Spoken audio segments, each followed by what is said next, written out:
Ladies and gentlemen, boys and girls of the broadcast here, looking forward for some great coverage today. The Kiev major qualifiers, of course. I'm Breaky CPK, joined by Marliti here. We're kicking off the European regions today. What's going on, man? Our favorite team, Team Alternate Attacks versus Cloud9. You say that so serious-like. We've casted them twice, so we have, default, yeah. they're my favorite team. They've been a team that clearly, obviously they got invited and everything. There was a little bit, questioning behind that. But in the end, it was because they were a team that has been a roster for a while, despite maybe not playing the most Dota 2 lately. That has kind of shown, though, right? They haven't necessarily looked the strongest here. Your words, not mine. Hey, I'm just speaking facts. A true fan would not speak like that. Speak ill of Team Alternate Attacks. All right. You know what? Maybe they'll show us something different here. And let's hop into the draft to actually see what they are going to bring to the table. Obviously, they're going up against Cloud9 here. Cloud9 currently sitting at a 2-2 record. Of course, Cloud9, one of these teams that in the European region, it wouldn't be surprising to at least see them make the playoffs. And, if things go well, definitely could even be your team coming out of Europe. But at 2-2, so they need to win this match. I mean, you do not lose a match to Alternate Attacks, frankly, if you're trying to make it to the playoffs. And obviously, with all these best-of-ones, you really have to win games like this. So anyways, the draft underway. We got Ogre Sniper to start things off for C9. They give up the Slaughter pick, though. That is a Cloud9 opener. Yeah. They like Venge and Drow, so they can end games early. They also like their occasional Brood Mother pick, but not so much recently.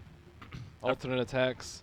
They like Invoker, even though the guy... Okay, last time he skilled Wex at, 8, and then he evolved and skilled it at 4. If he skills it at 2, I'm going to be a happy man. All right, yeah, if they end up getting it here. I know that was something that you were talking about quite a bit even after the broadcast there. CCNC guffawed, man. I told him.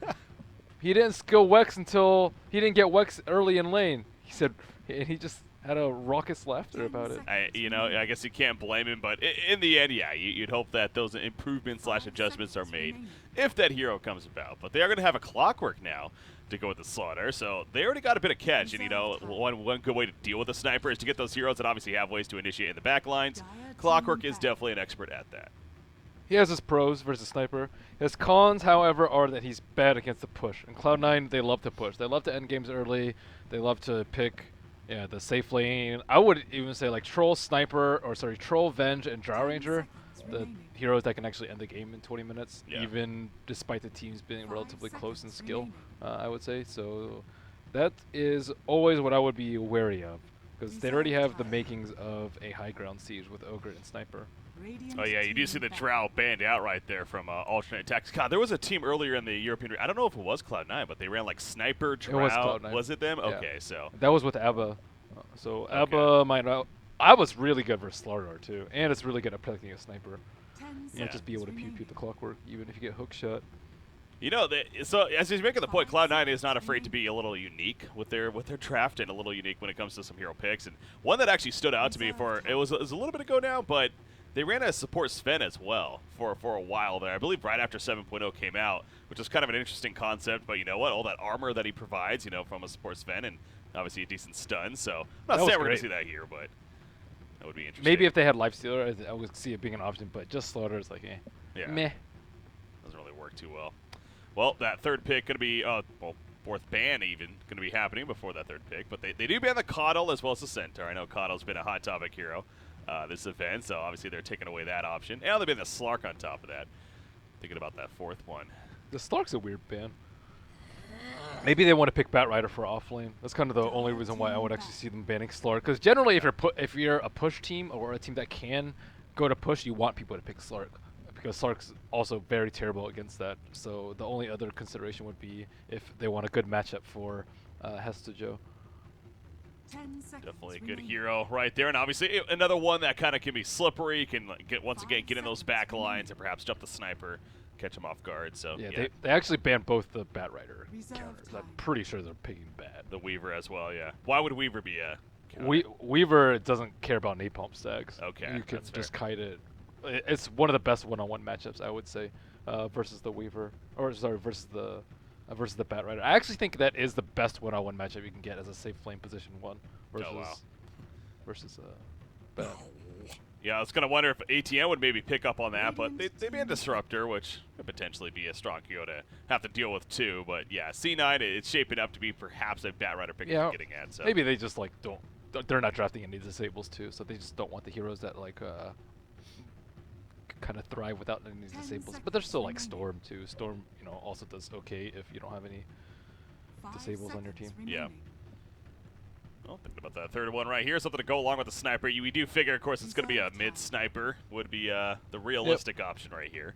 Baby Knight So, specialty. Yeah. He has specialties. I heard about the Broodmother as well, as you were mentioning earlier. That is so. a specialty for them too. Rubik. Some they used to pick it up real early on in the draft, like where they would have picked up Rubik right there. Yeah. But there's no need to. If they let it go by. I know Rise, I believe, is known for playing a pretty solid Rubik, so. One of the best supports versus Clock.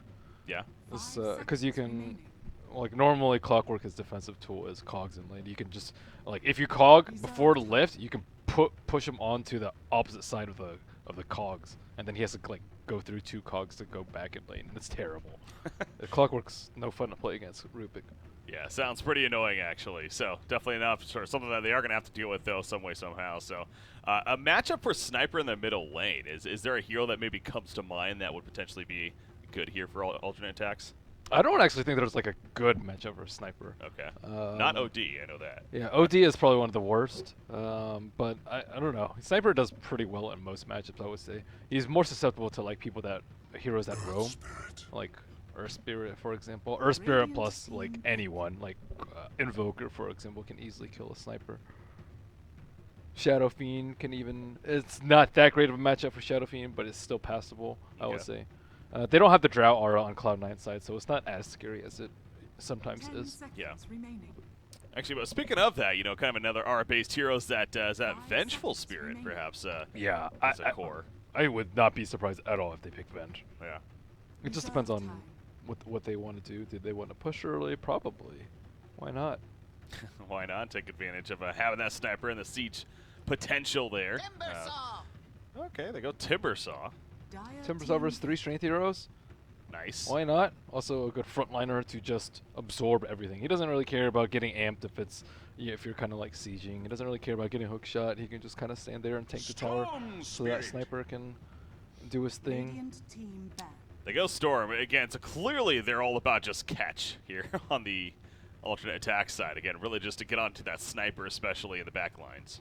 Yep, and they have very little to disable for him. Fire Blast is not the greatest because it's short range. Rubik is kind of the only one, and even that's not so great for him. 5 seconds remaining. Yeah, that could prove to be an issue actually for Cloud9, and maybe even more reason why the Vengeful could potentially be good. You know, with the swap ability to save. But if you're running a core Vengeful, I guess you're not looking to swap defensively, so not as adamant on that. But Ursa, the final ban from Cloud9, another hero that would kind of fit the theme once again of jump and kill quickly. He's also the best one-on-one matchup versus Timbersaw. Oh yeah.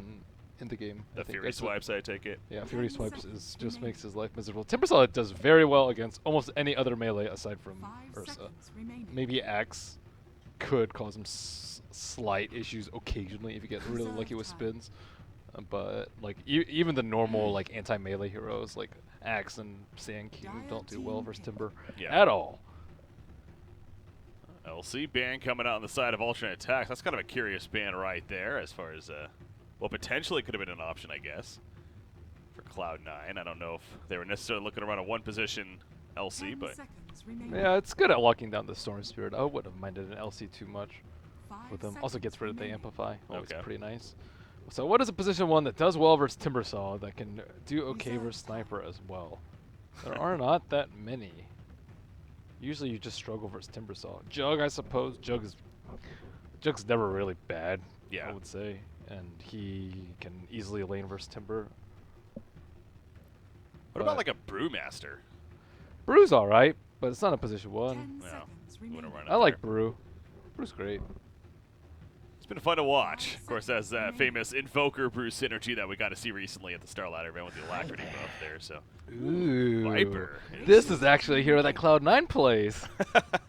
Using their own weapons against them. How dare they? Yeah, Viper. Viper, I haven't seen Safe Lane Storm in a while, but potentially they could pair up the Viper versus a Sniper. I don't think Viper does that well versus Timber, because Timber does a lot of pure damage, 10 seconds which Viper remaining. struggles against. But I think Huh. Viper could like own a Sniper 5 in seconds CS. remaining. Yeah, And so, then- yeah, that's curious.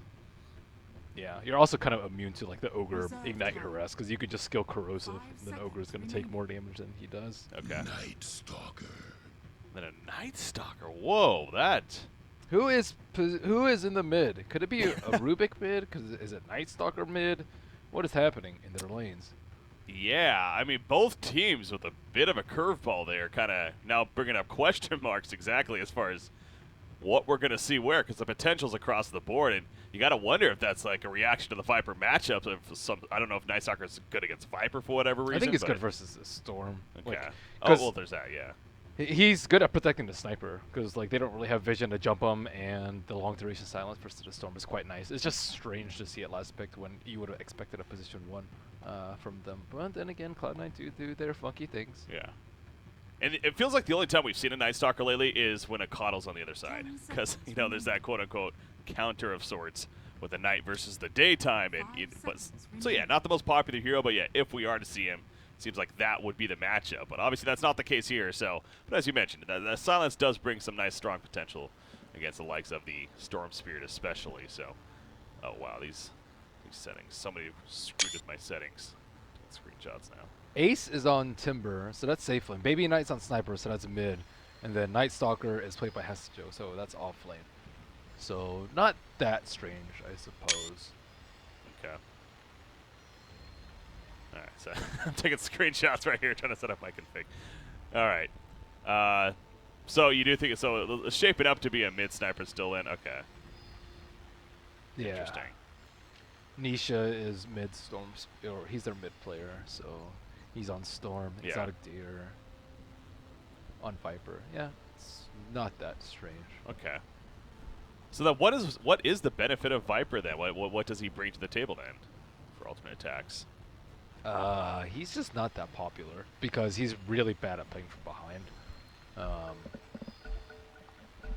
I don't know. Usually you just use him as a tank, but I don't know. I don't really get alternate attacks in a lot of what they do. Do you Yeah. mind bumping it with game sounds? Bumping up my game sounds? Yeah. Yeah, we can turn that up a little bit here. There we go. Does that sound better? I don't know. It's just very quiet on my end. Drafted over early. Oh my gosh. It's okay. We're all over We the got it place. early.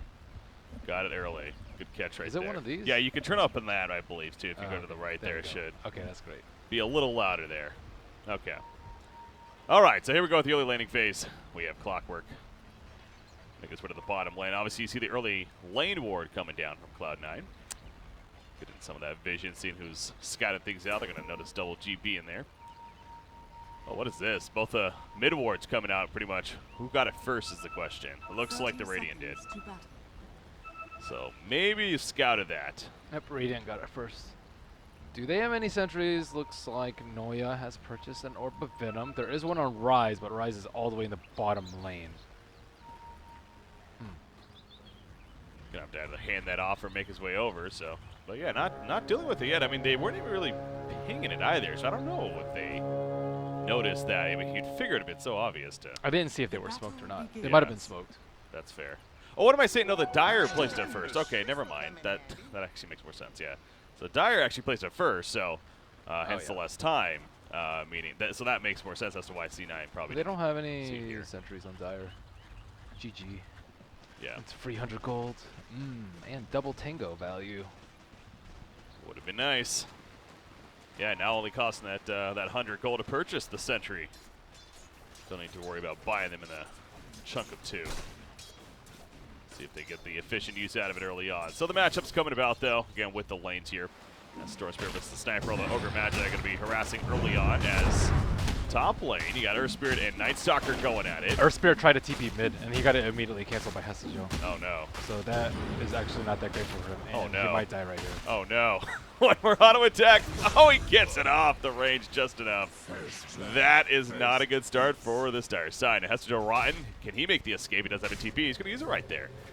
Yeah, you see Kakor, he wasn't going over to kind of chase him and be a threat, so he just TP safely. That's That's a solid start for Cloud9, I guess. Yeah, mid is getting destroyed because his Ogre Sniper, and they might actually kill Nisha right here. He's still level 1. Noya beating him down. He still has 2 shrapnel charges. There comes the shrapnel. He's trapped in the trees. He is trapped with the creeps as well, and he's going to go down. Noiwa, he's going to be fine himself. Baby Knight's the one that's in a little bit of trouble, but now Elisa needs to be careful not to get turned on himself. And by be careful, he's dead. Baby Knight gets a double kill. Time to shrine, and then just go back. Noya, yeah, he's a fat ogre. He's There's fine. no way they're going to kill him right there. Yeah, you wouldn't think that you could lose your lanes this badly less than 2 minutes in, but that's pretty bad. I mean, the middle lane of sort, especially because of that matchup, like you said, like how do you deal with that if you're a Storm Spirit, especially with the early aggression? So, but again, he was expecting to have support from Earth Spirit, but as you talked about, as we saw there at the last second, got stopped by Night Stalker, so it kind of just all snowballed. It had a snowball effect this early on in the game, though. But the fact that Night Stalker killed Earth Spirit really shouldn't have happened, I think, is the ultimate kind of point right there. So. Yeah, I don't think his camera was on the lane, and he was probably at like half HP before he actually kind of knew what was happening, because he wanted to harass the sniper in mid. Yeah. Like now. At least trying. I mean, trying to be of use here. Obviously, he has that Orb of Venom. Seeing kind of come into play, but so does Nuya on the Ogre Magi and applying that Bloodlust. And that range, Nisha's going to take that pressure. Gets the Boulder Smash off an Ogre, but the chase continues, and with the Ignite, it's so hard for Nisha to get away. Maybe not going to be turned, though. And one more auto attack should do it. Down goes Sniper. He really committed for that kill. And so the bait is real, and now C9, it's their turn to get a little sloppy. And Ogre, as big as he is, okay, it will be enough to actually live right here. Yeah, he really is tanky, isn't he? 800 life here early on. Oh, barrel roll on through. Actually missed, and now he's going to take some Ignite pressure. Earth Spirit should be fine, though. Well, they kill Sniper, so positive for alternate attacks, at least. Baby Knight did really well in dodging the boulder, but then he kind of just got caught by the rolling boulder instead of the boulder smash. Thought he was going to be okay with the boots and the Bloodlust move speed, but can't juke them all. All right, so things are calming down a little bit for the time being to give us more opportunity to kind of see how other lanes are potentially doing right here. Bottom lane, you got Timbersaw, he's at just about level 5, 18 and 5 creep farm. Middle lane, looks like more action though. Like, trying to go away from this middle lane as they're just going to keep the pressure up, clearly. In fact, this could be another kill on Earth Spirit. Fire Blast to set up the Ignite up, and the auto attacks more than enough damage to secure that kill. Nisha once again kind of forced off by the Sniper. Bottom lane, the trap right there, Cogs actually, but Whirling Death coming out, and now Timbersaw, he's like, thank you for trapping me in with you. Doesn't have his Timber Chain though, so can't really chase them. 15 reactive armor stacks, though. That Slaughter Crush is going to heal him, kind of. Essentially, yeah, you're almost helping the cause. At that point, yeah, level 1 Slaughter Crush, not doing a lot of damage, only 75. Gonna try to use it right here. The barrel will miss, but it still might be enough for a kill, especially with that Orb of Venom again. And Rise, well, we're not afraid of action this game, that's for sure. As that second kill now for alternate attacks comes out, but it's Their double roaming duo is doing pretty well. Yeah. Past the first minute. The Earth Spirit and the Slaughter. Yep. Yeah. Looks like they're trying to crush Baby Knight in mid. He does have an infused raindrop that should block the boulder smash damage, but he's at half HP. That is not ideal, I would say. There we go. Crush comes out. Meanwhile, over here, what is this about? Nisha goes down to Night Stalker, watching that initiation take place, and Night Stalker's like, I'm going to go ahead and eat Storm Spirit as we go for the bounty rune right there. Middle lane, it just continues. Kakor, the Shrapnel, going to help tick him down. Baby Knight credit for the kill. Another Shrapnel coming out, and now it's Elisa's turn to be ticked down. No Shrine to be used. He's just going to accept death at that point. So aggression, aggression, aggression, man. I mean, this roam here of alternate attacks trying to give them hope, but it seems like it's actually just not working out in the long run, and Cloud9's having the better of it. They were doing pretty well, but then Slaughter crushed him in mid, and then Earth Spirit wasn't there to follow up. I thought he was going to follow up with the roll and the smash and the Orb of Venom hits, but there was nothing there.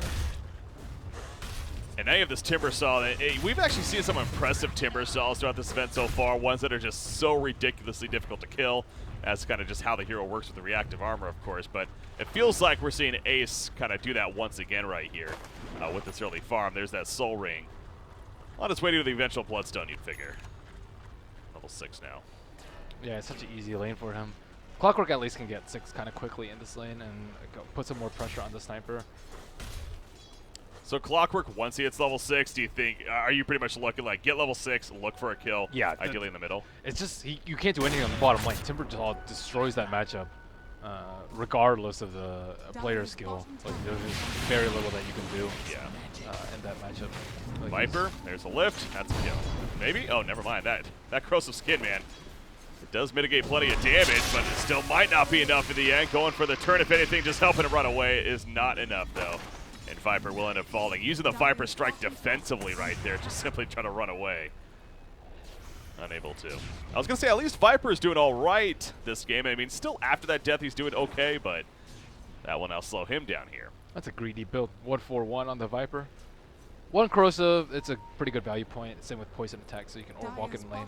But Max Nether Toxin is really great for farming and pushing towers. But he's not really able to do any of that. I think their team's going to be in a really defensive position, and he's not going to get that much value out of it. Everyone's just dying. I mean, as far as to change it, this is an Ogre that's going to run down a Storm Spirit, by the way. Noya, at level 1 Ignite, really does so much with an Orb of Venom. It's just absurd kind of how much it truly does do. And he's going to be able to pour it out before any CC happens. But Viper, what would you rather see in that corrosive skin, maybe? Maybe like 2-2-2, maybe? Okay. 2-2-2-1. Just a little bit of mix and match. Poison attack is really nice for the lane, so he can kind of deal with a Night Stalker who is already overformed in the lane. Yeah. 2 points of corrosive, too. Pretty nice when you're getting ganked.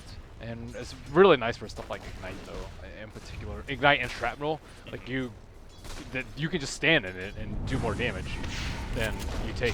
It's great. Well, unfortunately, his teammate's going to continue to, well, no, not fall, actually. Earth Spirit will make his getaway here. Nice barrel rolled away. Clockwork is level 6. He might be able to find a hookshot from this angle. They do not have wards from the top side, but who's he actually going to grab? If he doesn't grab the Rubik's just going to lift him out immediately. Yeah. That's where it's tough, because, again, ideally you want to go sniper, but like you said, if Rubik's nearby, very likely not going to be happening anyway, so see him kind of huddling around this middle lane, trying to figure out what to do. Nisha on that Storm Spirit, meanwhile, falling back to base and getting some regen. I think they can TP the Storm to the Shrine and zip in with the hook. I think that's probably their best bet, but they have to wait for Storm to heal. Just maybe 10 more seconds. Timbersaul's like, I'm going to go ahead and play my own game. He's here at the bottom lane, pushing it in, and as I say this, they are going to collapse onto him, but again, good luck killing the Timbersaw. They're going to try, though. Going to collapse on top of it. The Boulder Smash and Silent Stun. Okay, and they will have enough damage for the kill, actually. So that's a tower in mid that they're likely going to give up as a result, unless Lara can stop it for some reason, but I don't think so. He can just die to an Assassinate once it cools down. So, you know, that's like okay as Timbersaw. Ideally, you know, you want to spend your gold before you die, but he wasn't able to buy the Bloodstone recipe or anything. Glyph has been used. Clockwork setting up. He's ready. Does he actually have ultimate still? He does, doesn't he? Yeah. So that hook shot ready to go, but not finding the angle just yet. The tower is about 380 life or so. One more siege here should probably do it, especially now with Timbersaw joining the party. And that kind of maybe changes the cause, because with Timbersaw here, all of a sudden they have a lot of return damage and kind of that front liner once again to kind of block things out. So they are going to easily get the tower. No defense ultimately put up. And I mean, there's those that would suggest, I assume you agree, that the middle tower is probably the most important tower of the early game, right? Definitely. I think it's the most important tower of all the outer towers. Of all 6. Yeah. It's just it's great for that positioning purpose, obviously, as far as on the map and just the vision as well that it provides. But they will no longer have it on the side of alternate attack. And now top lane, they go to rotate up here, and Exotic Deer, all of a sudden, he's having to deal with them now. And the Rubik from the flank lifts him up in the air. That's a kill. Pretty easy one at that. Steals a Viper strike. And C9 just systematically move around, take down all the towers, alternate attacks. I'm not exactly sure what they're waiting for. This Storm Spirit is going to jungle a lot because he didn't have that great of lane. His CS is still pretty good. His net worth is not terribly bad at the moment, but this disparity is just going to get greater and greater once they just keep sweeping down more and more towers. Ace. That's a Hooded Defiance Timbersaw. Yeah, that now I know they got him killed earlier, but oh my god, that return damage onto the slaughter. They just didn't have the lock in this time, especially with the late initiation from Earth Spirit. He does get to magnetize up, but Night Stalker doesn't even care. He's going right after the Storm Spirit, gets the kill right there as the silence comes out. Earth Spirit also going to end up falling. as well. An exotic deer on that Viper, very likely going down, making the turn kill. Yes, he will. And a Night Stalker at least for a little bit of bounty. 800 gold, actually. Not too shabby, but unstoppable right before that for Hester Ron. And Clockwork got the kill on Sniper on top. Solo kill. Oh, wow. Yeah, that he did. How about that? Still, towers being taken down by Cloud9, and they are way ahead in kills, and it hasn't even hit nighttime yet. About 50 or 30 seconds more until nighttime, and like Storm Spirit, he's going to be in this position where he's not really going to be able to farm fast enough because they're pushing down all his towers, but he's still not strong enough to fight. It's not a good spot for him. Yeah, it is a nice couple of bounties. I mentioned the Night Stalker, but you're right, with the Baby Knight kill, we get a 540 gold for the Clockwork right there. Now, what use does he make of it? He is working on a Blade Mail at this point. As bottom lane again, they're going to wrap around. And obviously, they want to prevent Timbersaw from just freely pushing the tower, but as we've seen several times now, it's killing him is not going to be so easy, so he'll just fall back. But yeah, using that farm on Clockwork to get that Blade Mail, is that truly going to be an impactful item, you feel? I think it's good at killing the Timbersaw, because Timbersaw can't escape without actually doing damage. So you can do a lot of damage from Sniper. Also, generally, you'll just drop a Shrapnel inside. There's not that many other items that would be great, better, right? Like, Mech is an outdated build.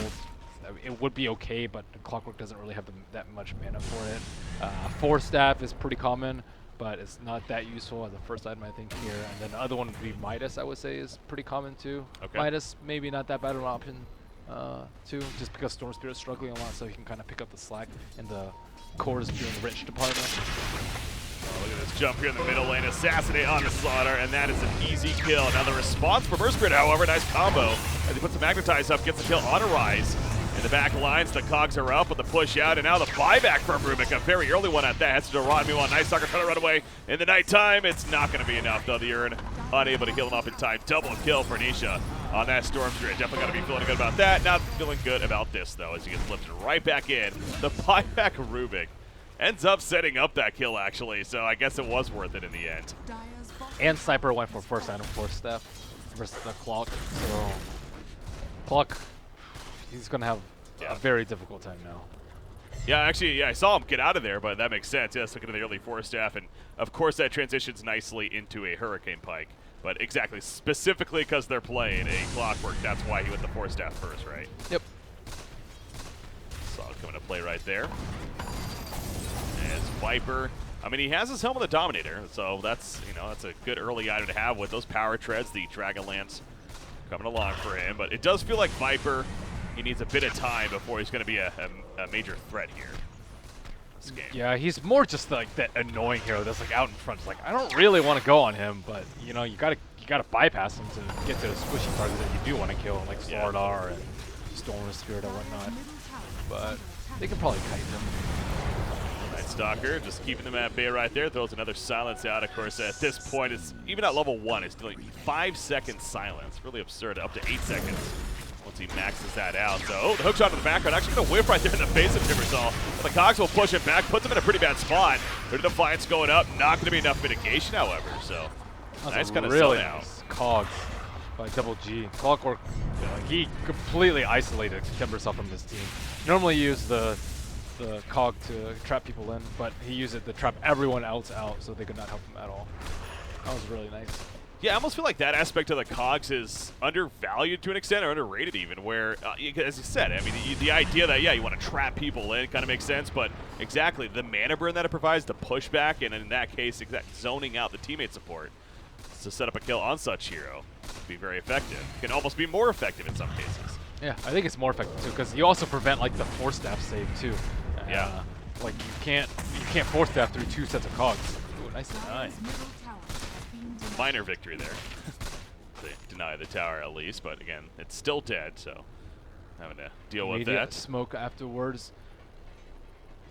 5 heroes smoked. 1 hero is going to show in lane. Baby Knights, is he going to right-click the creep, or is he going to look for the... Okay, you right-click the creep to make it not so obvious, and they are going to run into Clockwork. Yeah, but he's a little too slippery. He has those cogs. He has that blade mill now, so they're not going to go chase after him by any means. Just instead push up the lane together.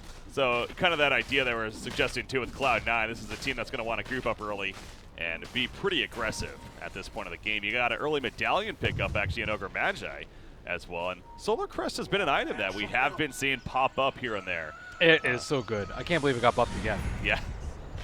12 armor, and the only armor component in it is chainmail.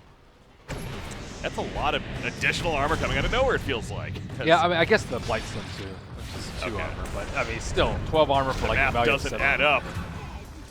Yeah, no, it sounds really good, and we definitely see it coming to play. Ogre Magi, as we say that, still a little bit of Caster's Curse. He goes down, but no, Hester Duran's in trouble. You got the kill on a Clockwork, but gonna come at a massive cost there. A double kill for Exotic Deer. Not the prettiest fight for C9. Now, Timbersaw is pushing the bottom while this is all happening. So they do get another kill even onto Rise, but now Sniper is gonna kind of keep them at bay and be a bit of a distraction still while Ace9 pressures the tier 3 tower at that bottom. So, I mean, numbers-wise, alternate attack's winning right there, but I guess C9 did get something out of it. Yeah, kind of. They need their Timber there. He just really wanted his Bloodstone, I think, before the next fight. But that's kind of the last fight they're going to be able to take during nighttime. Because darkness is not up for another couple of minutes. So, yeah, they need the Timbersaw really badly because he can kill the Clockwork really easily. He can kill the Earth Spirit real easily, and he is the only source of pure damage on their team to kill the Viper. Like, Viper is going to be really resilient to attacks from like the pew-pew from Sniper.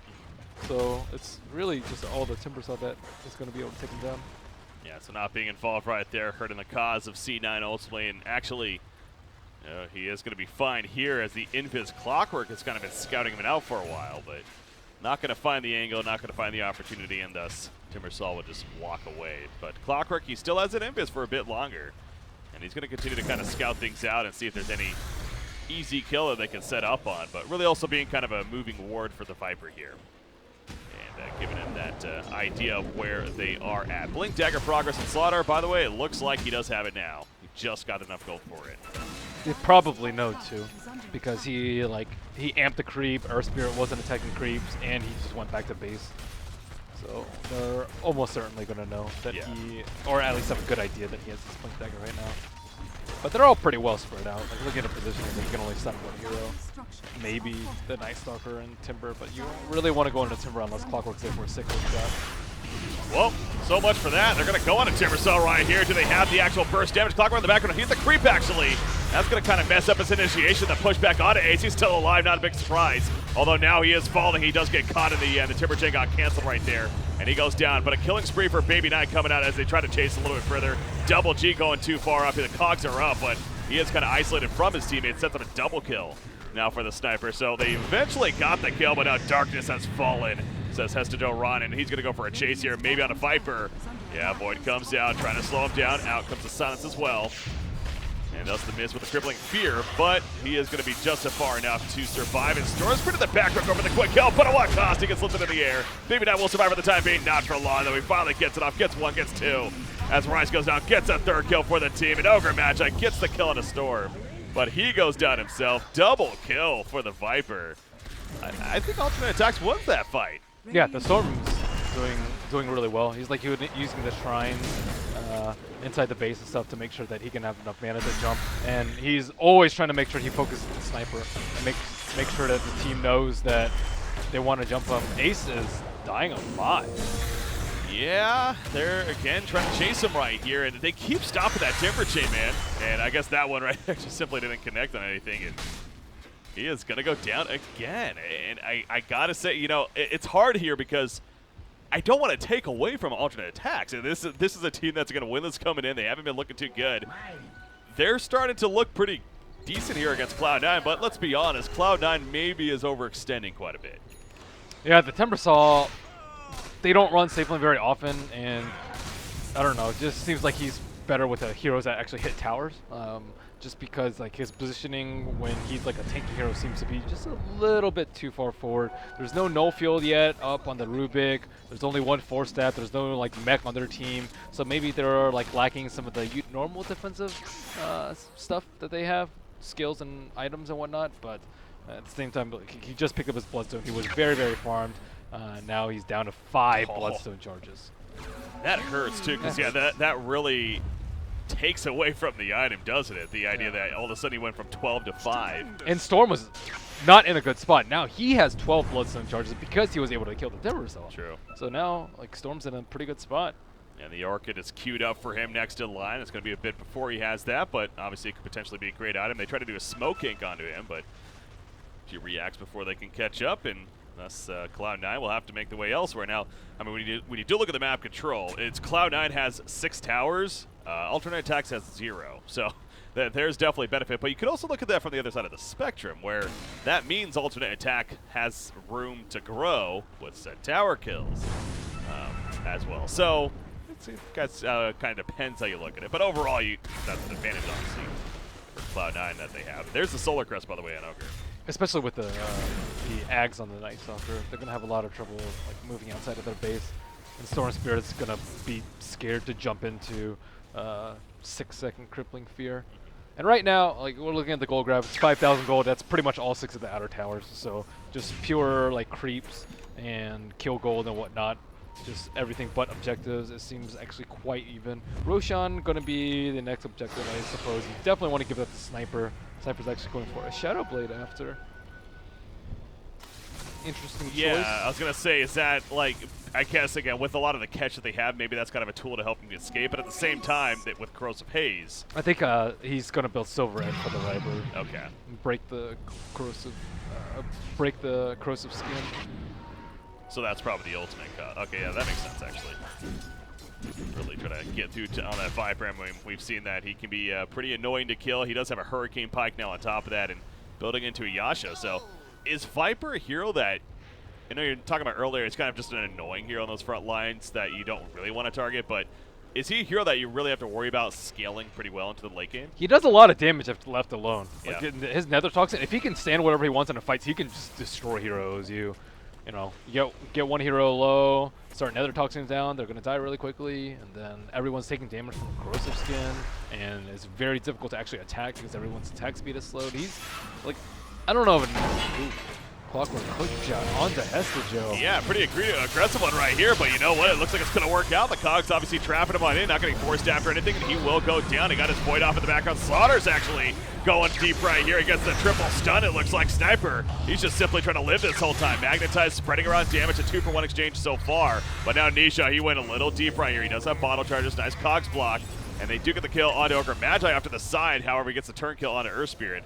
due to that Ignite damage. But again, numbers-wise, alternate attacks actually coming out on top. That Night Stalker start worked out beautifully for them. Clockwork and Earth Spirit and Slaughter are all doing very, very well. Earth Spirit hit a 3-man Boulder Smash off to the fight, and they made the mistake of not dropping an Observer Ward before, or not having that dewarded before the start of the fight. Night Stalker doesn't actually have an Iron Talon, so he can't actually kill wards that quickly. And if he sees them, like, let's say they have a Sentry Ward, they drop in a Observer Ward, Clockwork's going to have time to hookshot in. Normally you just like Iron Talon and immediately move away, but if you don't have an Iron Talon, it's actually quite pesky to kill wards. So they just picked up a gem on Night Stalker. Unfortunately, it just hit daytime, so they're going to have to wait a little bit if they want to do Roche, especially with that Clockwork illusion sitting right smack dab in the Roche pit. Yeah, it's obviously going to be seen if they try to. Now, I was going to say they do have Darkness if they want, and sure enough, he is going to use it right there. So going to quickly kill this illusion as quickly as possible, at least. And will they actually go for it? It looks like it. Bloodlust applied to Sniper. He's at least kind of... Oh, he didn't see that Observer Ward. He went up the cliff to the shrine and didn't actually catch that ward. So he thinks that they're clear. But, I mean, that ward can't really see. Yeah, it's not really giving them the greatest vision here.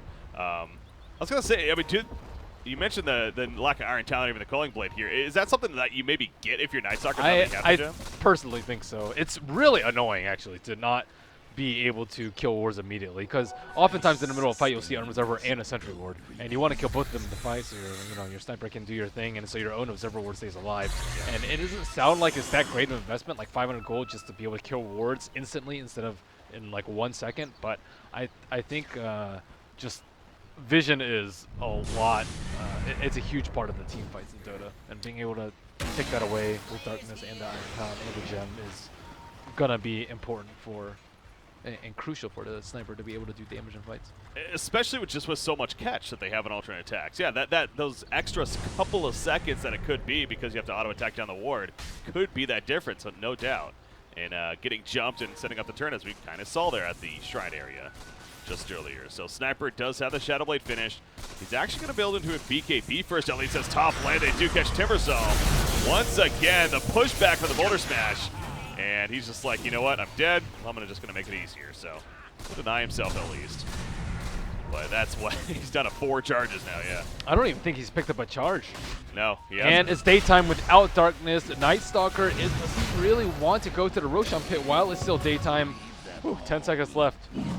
That hero's so different in the daytime. He's just not as nearly as powerful, obviously. So that's kind of what you're suggesting right there. It seems so risky to be going for this, especially without your Timbersaw.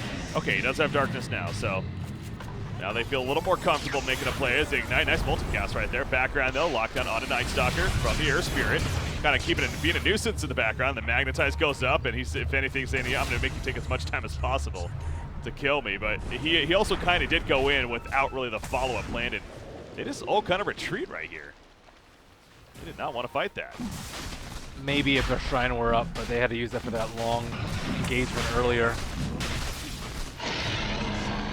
Took a lot of harass damage too. The multicast on the Ignite actually destroyed them. That was a lot of damage. And Darkness just came up, and Dire Side knew that they could not take the fight. Obviously worked out in their favor. The Aegis now picked up by the Sniper. And again, he is working on that BKB. So does that surprise you a little bit? I know you mentioned the idea of the Silver Blade, or Silver Edge here, but at least wants to yeah, BKB BKB first. actually does surprise me a bit, especially because he just got the Aegis. But he already did commit to the Ogre Club. Earth Spirit, useless versus BKB. Storm Spirit, not particularly good versus BKB. Clockwork, pretty useless against BKB. Slardar is okay, because you can just ant people and have Viper hit them. Viper is actually probably one of the best heroes versus BKB. Nether Toxin does physical damage, and Viper Strike goes through BKB. Okay. So he's probably the best one. He doesn't care too much. He does have a Yasha now, speaking of Viper. And that Mantis Stalk coming along. As Storm actually chose to get that full-on Yules first, and now he is working on the Orchid, as we saw earlier there. Best way for him to deal with silence. Sometimes you'll see Lotus Orb too, but Yules is also not bad. Yeah. Lotus Orb more so if you need the armor. Which this game, I think you could argue, I guess, with the Sniper on the other side, but Timbersaw dealing plenty of magic damage, though. He still doesn't have enough mana. So I think the Yules gives him that mana boost that he needs, Okay. because he's kind of struggling. Yeah, I mean, Lotus is also way more expensive than Yules too. A little more gold invested into that one. So has to go Ron in the front lines here on Night Stalker. Of course, it is nighttime again, so he's feeling more comfortable about pushing on up, and he also is working on his own BKB here. So overall, sounded like it potentially is going to be a decent item in this game, but again, heroes like Viper especially, maybe not going to care too much. I definitely think Night Stalker needs one, because he's like way up in the front all the time. Sniper, I'm not as sold on. It depends on how the Storm plays. Like normally Storm's like should be pretty scared to jump with a Night Stalker on his team, but he's been able to kill the Sniper a few times already, so maybe he doesn't want to continue that death. Yeah. So the Earth Spirit did something cheeky and did drop both the wards like on top of the tower. That's Both the war. Oh, wait, what? I didn't actually know that you could do that. I didn't know you could do that either. They changed it so that you can place. I don't know. Did they change it so that you can put something inside the tower? I don't know. But weird. That is kind of funky to see right there, but I mean the tower is still going to be sieged down and destroyed in the end. So Storm Spirit looking to be a distraction again as he zaps right in, but obviously not getting much out of that. They're already falling back. They're happy with the tier 3 tower. And they are going to possibly go for the Shrine. No, they're actually just going to fall back all the way. So they choose not even to try to go for the Shrine. They were going to be scattered out right there, and so probably the better choice. They want to make sure that maybe they clear out the lanes a little further before they go for the Shrine kills, rather than rushing into it. But I was looking at updates. Figure I think out, there yeah. was something that like you could do something with buildings, but Okay. I can't exactly remember what it was.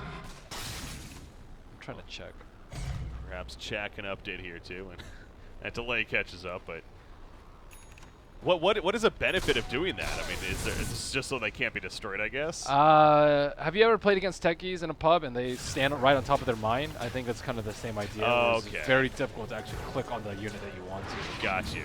So it's more of That's it's okay. the main one that I can see. Got it. Well, tower's dead now, so doesn't really matter at this point. But Radiant's bottom tower is yeah, under but attack. good information to have nonetheless. Maybe I dreamed about it though, the change log. Radiant's bottom tower has fallen. It's been some long nights here. Could have possibly happened. You got Timber saw the Shiva's guard finished, and that Lotus Orb actually on their side is going to be happening now for him. So nice tool to have for the team. Lotus is really good. When you dispel amp, it's like you get 15 plus 15 armor by using Lotus, which is disgustingly good. Yeah. And then the armor on top of it that it provides to yourself. So. And it gets rid of the Orchid, which is very yeah. useful. You can reflect a Viper Strike, which I think is fairly important. That could definitely be That's pretty Joe powerful. Rotten going for a kill on Nisha. He gets the silence off. Yeah, there's that Yules, but that's not going to be enough.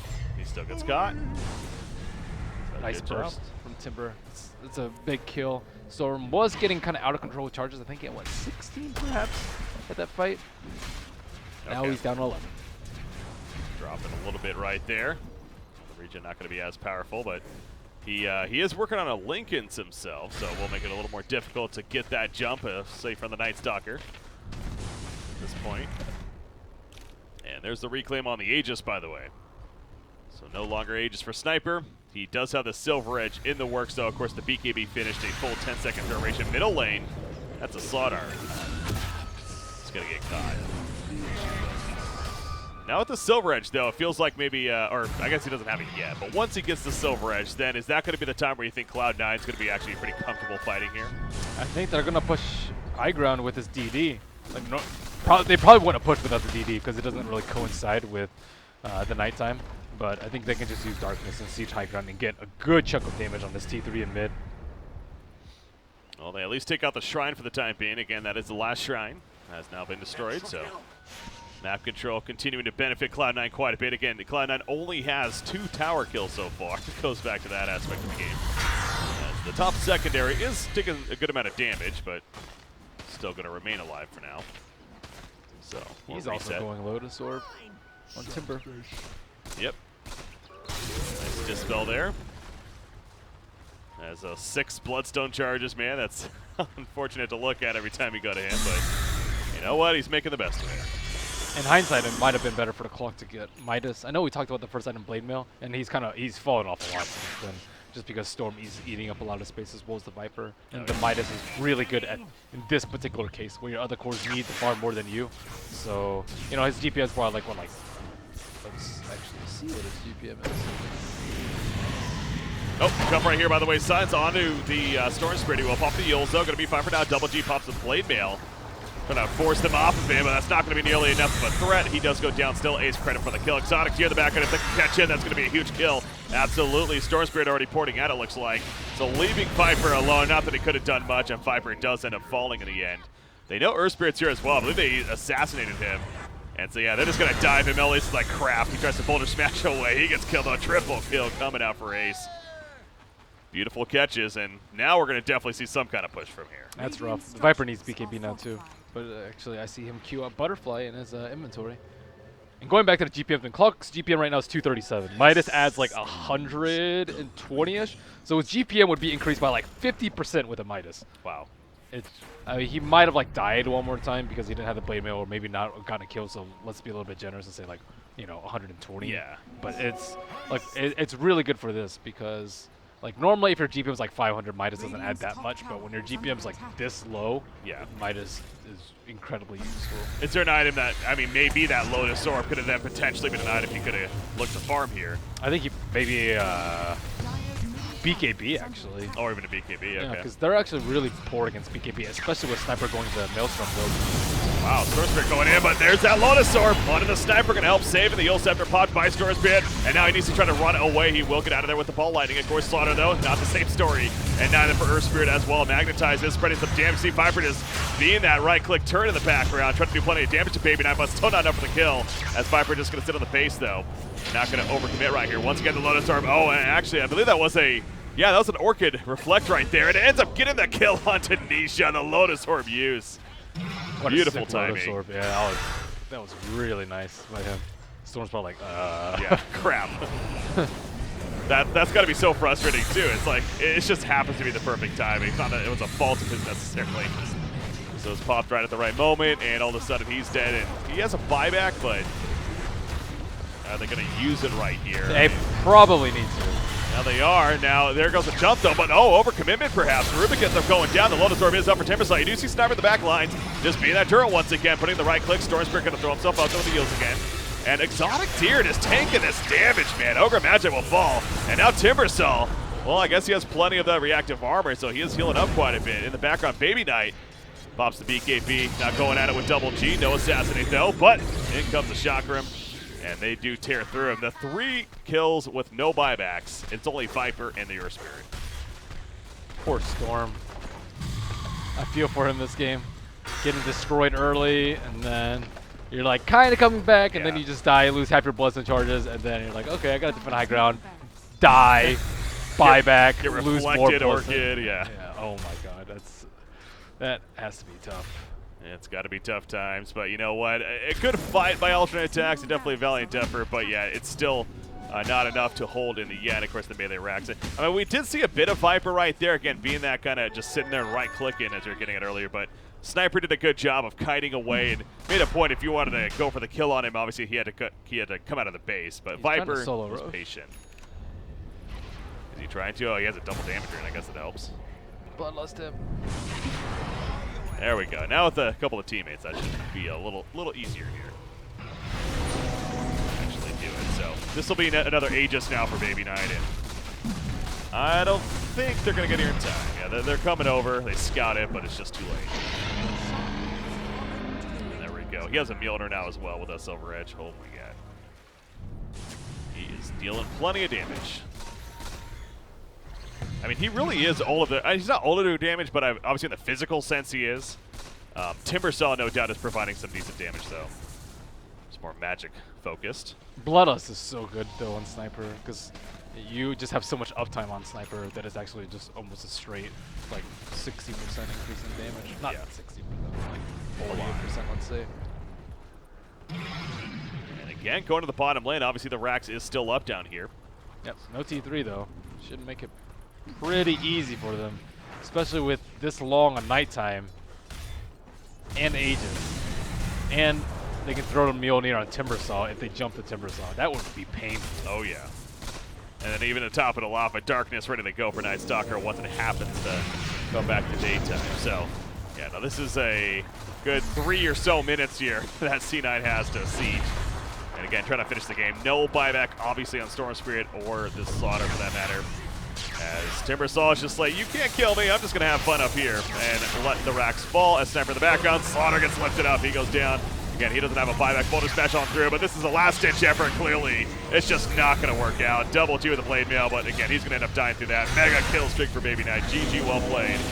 Cloud9 will win. And now, I want to say this, though, alternate attacks. They played very well in the mid-game. Yeah. I think if they didn't feed those few kills in the early game, this would have been a much closer game. And it actually was kind of close, but you know they would have, when Cloud9 were like pressuring all their towers, they would have only had like a 3,000 gold lead instead of like a 6,000 because of those early game deaths.